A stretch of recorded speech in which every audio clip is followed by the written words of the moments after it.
Hey, this is Matt once again. What about in the video? This is the paid request, this time for Steven.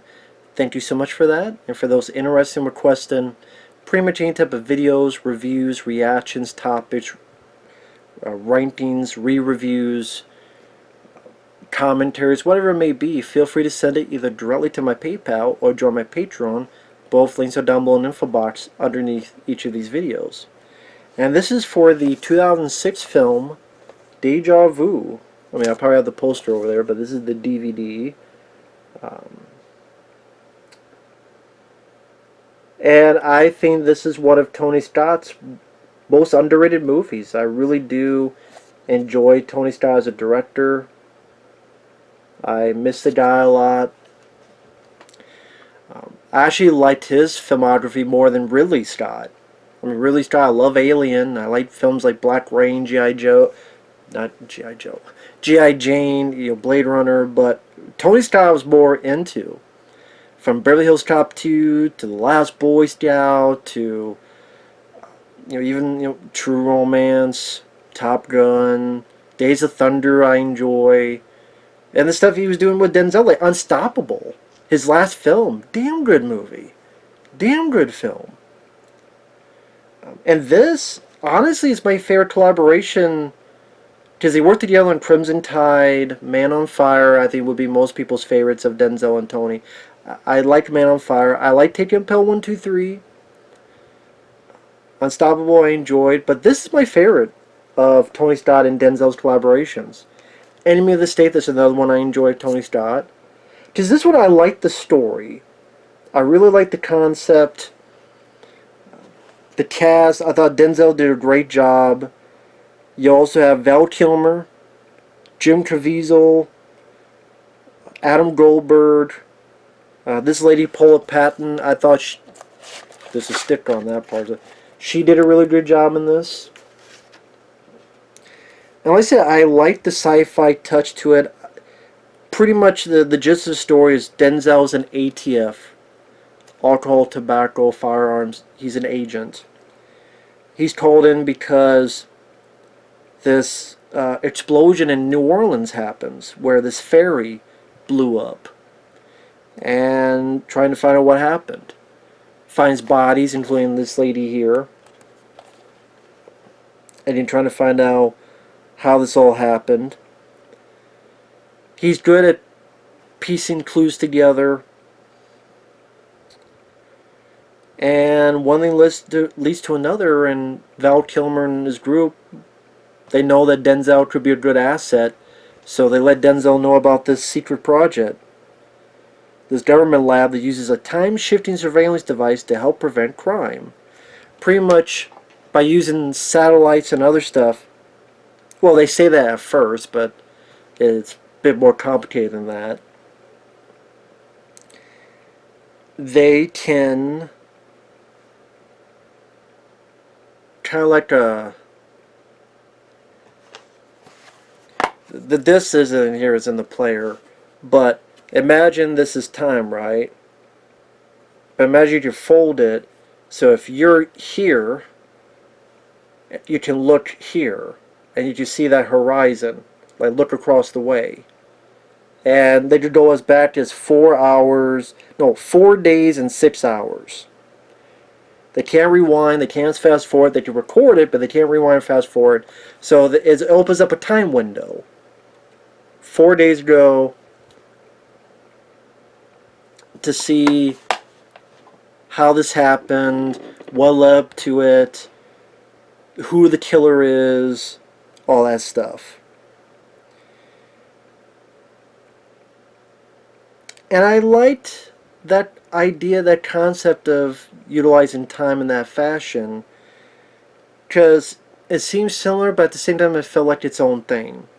It didn't feel like Back to the Future, it didn't feel like Time Cop, it didn't feel like Bill and Ted. There's many other time travel movies, but yet it still felt like its own journey. And I like Denzel's character. His character's name is Doug Carlin, because he's very friendly, and he reacts like we would, where he's hearing about this, it's like, yeah, okay, like, Or there's this great bit of a car chase where he has to put on these goggles and he has to put this thing on. At first, like, oh shit, and then he lifts one up because as he's driving, but these goggles see 4 days in the past in that same area. So he's with one eye he's looking so he doesn't kill anybody, and the other he's seeing this car from 4 days ago, following it to see outside the jurisdiction of the signal. They can see where this guy's hideout is, and there's other stuff going on as well before I get into spoilers. But as he's doing that, he's looking at this, go, fuck, this is trippy, and it's a cordial, in a way, performance where, like, he's friendly to people, and it's opposite from the hotshot, go against the book. It doesn't feel as cliche of a character, is what I'm getting at. Oh, he's a guy on the edge, or he always disagrees with orders, and he does his own way, and the way the demeanor with talking to people just, again, doesn't have that cliche feel to it. I don't know how to describe it. With as many films as I see, there's little bits I say, okay, I like that little detail given. I know this film, obviously I'm not the only one that likes it, because it does get like a 7-point-something IMDb. But when this came out, it wasn't a box office bonanza. I think some places say it might have been a hit, but when you look at how much it made in the US, and then you look at how much movie theaters take a cut, and studios take a cut, all that, it wasn't as successful as other movies. And I know the writers, at least one of them, they really did not like the film. They thought Tony Scott ruined it with the way he did the movie. But I said, I like Tony Scott's visual style, and this went at a very fast pace. I never got bored with it. He knows how to shoot the action to the point of, it may seem quick, but I'm not as discombobulated and confused compared to how other directors attack those sequences. In a weird way, this kind of feels like an alternate. In a weird way, it kind of feels like a sequel to Enemy of the State, but if the bad guys were the good guys. Because in a way, it's kind of a different take on surveillance, only a sci-fi take on it. But it's like, imagine if the bad guys were the good guys in Enemy of the State, and Will Smith had joined them instead of being a lawyer as an agent. So this seems, I don't know, in a weird way, seems like a good pair with Enemy of the State and this. Watch it back to back for Tony Scott movies.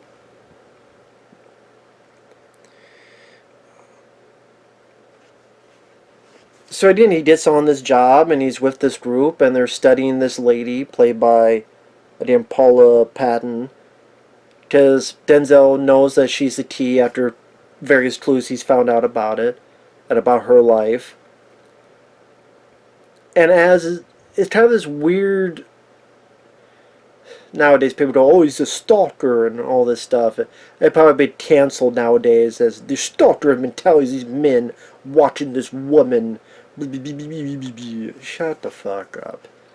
Yeah, they're watching to see how she fucking died, okay? I'm sorry, they don't want to do it with their eyes closed. But with the music, who did the music in this? I thought the music fit the film fairly well. Harry Gregson Williams. Yeah, very in sync with the movie, especially the emotional points. Because Denzel knows his character is inevitably going to die, but he always has this penchant of, is there a way we can change it? Is there a way we can help fix this? Is there any way we could do this? It doesn't give up on that notion.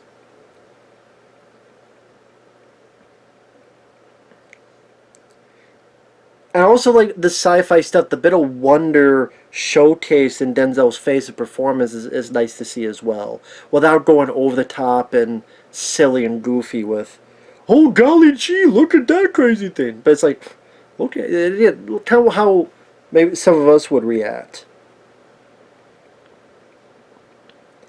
I just like the way the story was told and just how it set me in. And it had been a while. It's probably been 10 years since I've seen this movie. And it still holds up very well. When the action scenes happen, you either get some good practical explosions. If there's CGI, there's little enhancements that I thought worked out fine. Like, they didn't bother me. They didn't detract from the film. There is a decent amount of product. It's not wall-to-wall action. It's definitely more of a sci-fi thriller story. But I had no issues with that. Val Kilmer, I thought he did a good job. And of course, he worked with Tony Scott way back on Top Gun. Jim Caviezel, I mean, he's in it. How do I put it? I would say it's mainly one or... You do see him from little bits here and there, but it's really like 2 big scenes he gets to play out. Maybe 3 if you count one other bit. The scene in the end, and then the scene where Denzel is interrogating Jim Caviezel. I thought Jim Caviezel did a good job showcasing a guy that's just... He was rejected from the military, and they don't want true patriots. But at the same time, it doesn't come off as silly or the top. It just comes off as a guy that's just off his meds, like, royally. Off his mental faculties. This is a guy that's committed to what he thinks he's doing, thinks he's in the right, and again, so far off the reservation he can't see the forest for the trees. But I do think Jim Caviezel did a good job playing, I don't know if I want to say burned out, but just fucking nut. Paula Patton was very likable. I could see how Denzel, in a way, fell in love with her just by seeing her demeanor and taking care of this girl as a babysitter. And very beautiful lady as well. I don't know what else she's been in, but a very beautiful lady. And I thought she did a really... They have a interesting, but they don't go into the full love story. Because not every... In a way, it's kind of a... In a way, it's kind of like a love story, but it's not. And you could easily look at it as one guy wanted to protect this lady who he found dead and save her life. And they don't make the twist of, oh, they kiss and... It doesn't go the... As much as I like Daylight with Stallone, that tried to force a love story that it didn't need. I don't... It's more sweet than... sour. It's more sweet than... I hate using the word cheesy, because I hate the word cheesy, because I think it's an overused term, but it's more sweet than cheesy, I'll put it that way. And I agree with some of these reviewers. It is a very fast-paced movie. It kept my interest throughout it. Oh, it's funny, I didn't realize that. It says from the director of Enemy of the State. So, I mean, it's a, yeah. Adam Goldberg, I thought he worked well as the guy that kind of seems to know the most about this contraption they're utilizing. I thought he had a pretty decent sense of humor throughout. The idea didn't feel too inconsistent in tone. It wasn't annoying in the slightest. I liked him and his character. Like I said, Val Kilmer was good support.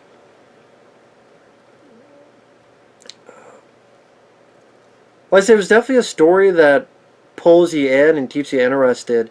And then when you start realizing what some things are going on, like the end of spoilers, super spoilers.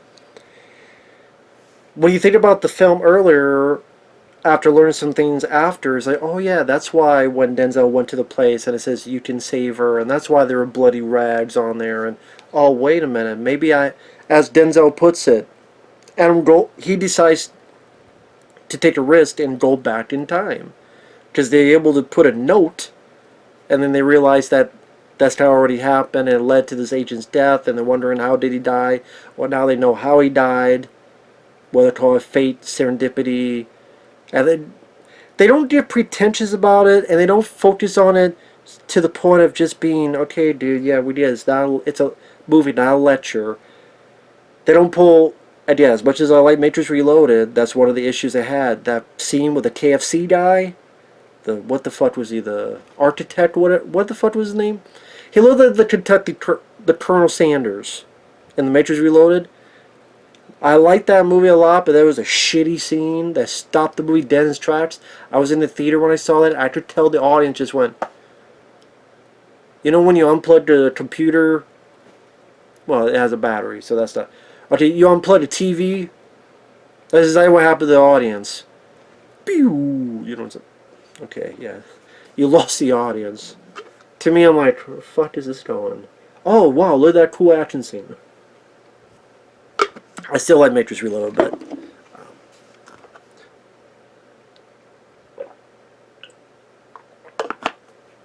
still. It doesn't go that route, which was nice to see. I really don't have many issues with the film.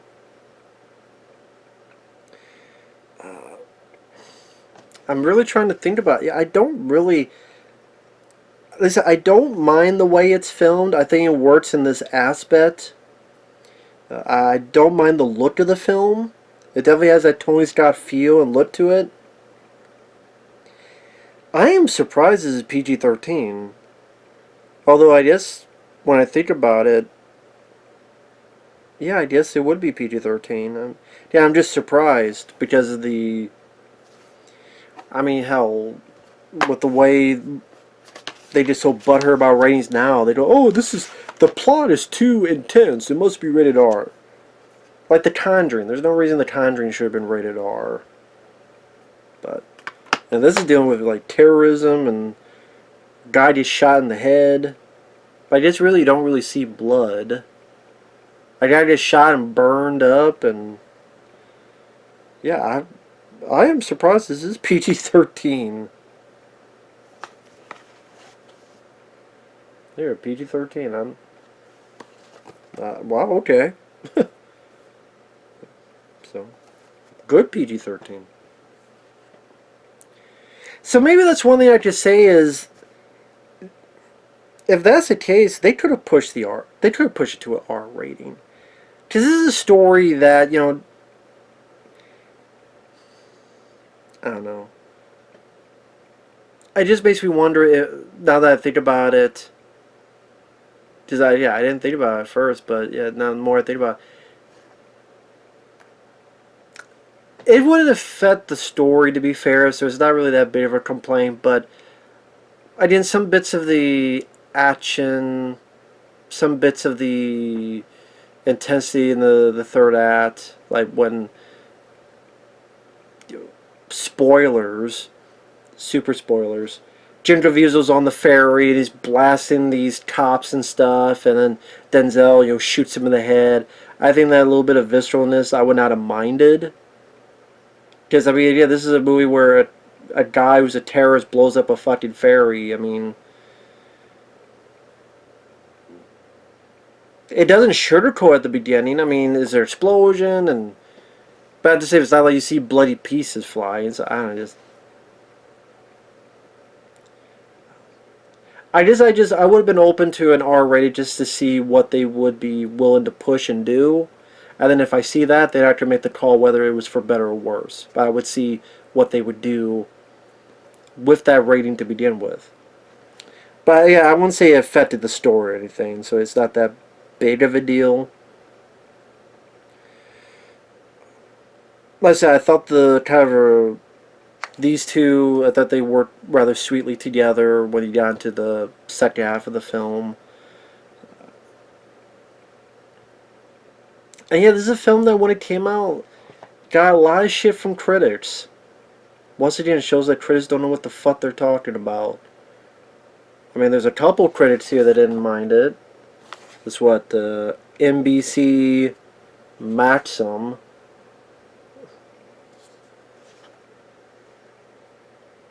and then Maxim in the end. So maybe I should work for Maxim. Maybe we have the same thing.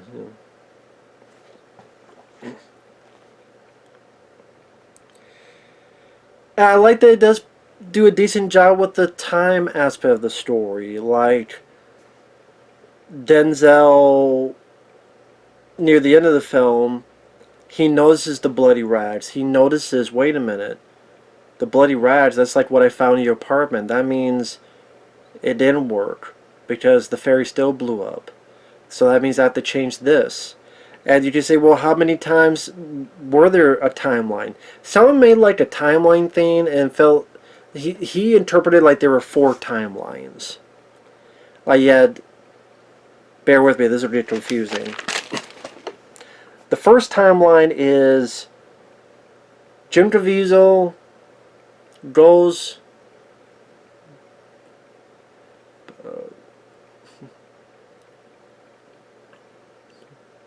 he goes and he blows up the boat. Then Denzel looks into it and then changes stuff. Okay, leaves the note. Supposed to be for him, but it's his buddy Matt Craven who gets it. Well, now Matt Craven tries to stop Jim Caviezel, but Jim Caviezel kills him, drives him somewhere, burns him up. Now he needs another vehicle. Oh, this girl has a car for sale. Now the girl gets killed, and her car is used. Well, now Denzel tries to help out, but that's where you get the bloody rags and other stuff that happens. And also on this fridge bandit, you can save her. But then Denzel, I guess, went to the ferry by himself, and that didn't work. So in this one, it's like, oh, well, we have to, I'm going to bring you with me, because you can't stay here, because blah, blah, blah. And it doesn't hold your hand, and maybe some people get confused, but it didn't confuse me. I still thought it was interesting to let me think for myself, because I do have a couple brain cells left in here. Like I said, the action scenes, I thought the explosion at the beginning were pretty damn decently done. For mostly, there's again CG enhancements, but mostly practical. I thought that it was a nice big old explosion. This bit here on the cover. Like I said, the music worked very well. It didn't feel out of place at all. The other action, there's a bit where Denzel has to crash through to save the girl from Jim Caviezel. Then decent explosions. Obviously, they had to finesse it so that the actors wouldn't get hurt, but either because of the way the film looked, has that man on fire, that kind of, I don't know if it's a dilution of color. I don't know what you would call the look Tony Scott had in these type of films. There's just certain, just basically Tony Scott look. I don't know what the exact detail is. If someone knows, feel free to comment down below. If it type of filters or the certain color usage, what it is, feel free to let me know. But also the bit with the car chase, you may be a bit bothered because he's trying to catch. It's a very serious situation. He's trying to catch up, and it's hard to do 2 things at once. Granted, he should have dragged someone along with him and be like, you drive or I drive and you use this fucking thing. That would have been smarter, but then, it wouldn't have been, it would have been less exciting. But during the car chase, it's a cool idea. I love the idea behind it. Like, wow, that's a neat idea. I haven't seen that before. Like, it's a car chase, but it's a car chase against a car that's 4 days in the past. And I've never seen that done before. That's very interesting. But every time, because he's maneuvering and then some cars flip over and you feel bad for those people. You're like, oh, I hope they didn't need any broken legs or arms or jaws or broke their dick or something. It's like, well, how many people did you put in danger? You almost killed like 30 people in the star chase, Denzel. There's already over 500 people dead from this ferry explosion. You don't kill 30 people more if you don't watch it. Denzel. Shit. So some people may be bothered with that. I guess I give a leeway because I've been enjoying the film and I'm enjoying the scene and the concept so much. And it's still exciting. I'm willing to let that go. Where maybe in a lesser film I'd be more bothered by it. And the ending this is super spoilers, had its cake and eat it too. And I thought it actually worked well. Where the Denzel in the future, or the present, goes back, saves the girl, boom, the ferry, stop Caviezel, they both gotta drive this truck to the water, they save everybody, the girl gets out, but Denzel's trapped. And he's trapped, he can't get out, explosion, she's crying, but then the Denzel of that time comes in. Hey, everything okay? So again, you have the tragic, it's hero sacrifice. But on the flip side, here's Denzel coming in, and get that sense of deja vu, hence the title. Also interesting that if you watch the trailer, they use music from Saw. I thought that was a very interesting choice. And this is a Touchstone. I didn't realize this is Touchstone. Bruckheimer Productions, but it is a Touchstone home entertainment. I think Touchstone did 3 Men and a Baby. Did they do? Yeah. They did 3 Men and a Baby and a lot of other stuff, so it's kind of a form of Disney, I believe, Touchstone Pictures. That's one of the sad things, though, is that a lot of older Touchstone Pictures, not all, but a lot of them, like 3 Men and a Baby doesn't have a Blu-ray release, and I don't think Staked Out, I think that's one that doesn't have a Blu-ray release. Like, they kind of release more, like, I don't know how else to word it. But I didn't realize there was Touchstone Pictures. But yeah, I thought the way the ending did it was Heaven's Cake to You 2 was still tragic, but at the same time still a happy ending, satisfied both crowds. I thought that was pretty decently done. And as much as some of the writers will hate the film, Bill Marsilii and Terry Rossio, like I said, the film does have a fan base, I would assume. And I would say this is easily one of Tony Scott's most underrated movies. I really would. Because I say that, but at the same time, I never hear anyone talk about Deja Vu. Even with the Denzel Tony Scott, they always talk about Man on Fire, which is a good one. Unstoppable, the last one, that's a good one. But this is my favorite of their collaborations together. It's not my favorite Denzel film. That would still be Virtuosity. Come on, Parker, this one's for you. Just because I have the memory, just because I'm carrying the memories of joy of killing your family, doesn't mean we can't be friends. Denzel, Russell Crowe. I love Virtuosity. That's still my personal favorite Denzel film. But this would be my top 5 Denzel movies. I do quite enjoy it. Like I said, the story and the actors is a big reason as to why. It was very satisfying to watch, and not bored at all. Very fast-paced movie. And on the DVD, I don't know if this is on the Blu-ray, the surveillance window, go back in time and experience behind-the-scenes moments with the filmmakers, like the ferry explosion, stunts on the ferry, filming in New Orleans, the split-time car chase, and more. And there might be a commentary. It doesn't say on here there's a commentary, but I thought there was. Let's see the features right there. There we go, so you don't. So I have the poster probably right here, so I don't want that blocked in it. There you go. There's the poster. Again, I don't know if the deleted scenes. Oh yeah, here's the full one. Commentary with director Tony Scott, producer Jerry Bruckheimer, and writer Bill Marsilii. Between pods. Why the hell does it say between pods? It says here between pods. So I guess that's the writer that didn't mind it, and the other writer said fuck this because he didn't like it. But I don't know, this writer might not like it either. I didn't listen to it.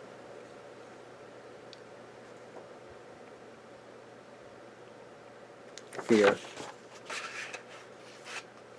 And, you know, advertisers for other movies. Neither one I give a fuck about, but I do care about this. So, with that said, thanks for watching. Take care, and we will see you guys later. Bye-bye.